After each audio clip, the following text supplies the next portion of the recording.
Before we dive into finding a neutral flame, let's review the anatomy of the oxyacetylene cutting torch. The acetylene valve is located on the left-hand side of the torch where the red hose is connected.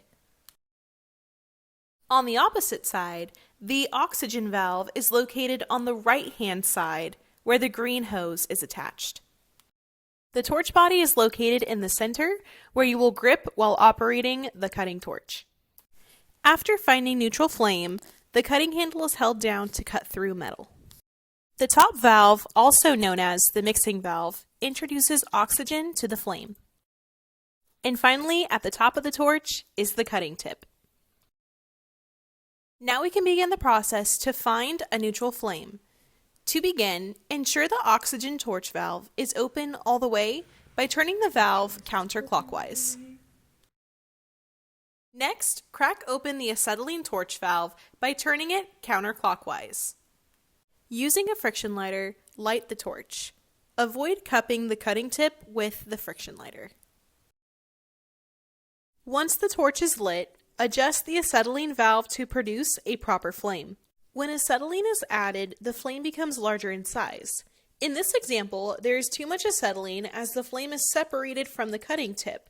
The flame also produces a loud rushing sound, indicating there is too much. If there's too little acetylene and the flame is small, it will produce a heavy black soot. When the flame is smoke-free, has a slight rushing sound, and begins to flutter, you've produced an adequate flame. Next, crack open the mixing torch valve by turning it counterclockwise and slowly begin to introduce oxygen to the flame.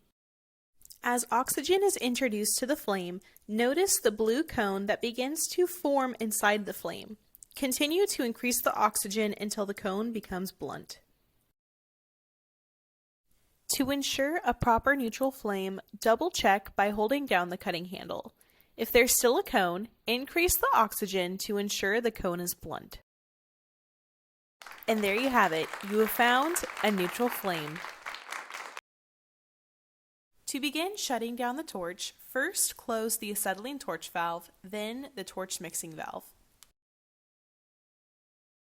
For safety purposes and assurance, press the cutting handle down twice to ensure the flame is completely snuffed out. Congratulations, you now know how to find a neutral flame. Thanks for watching.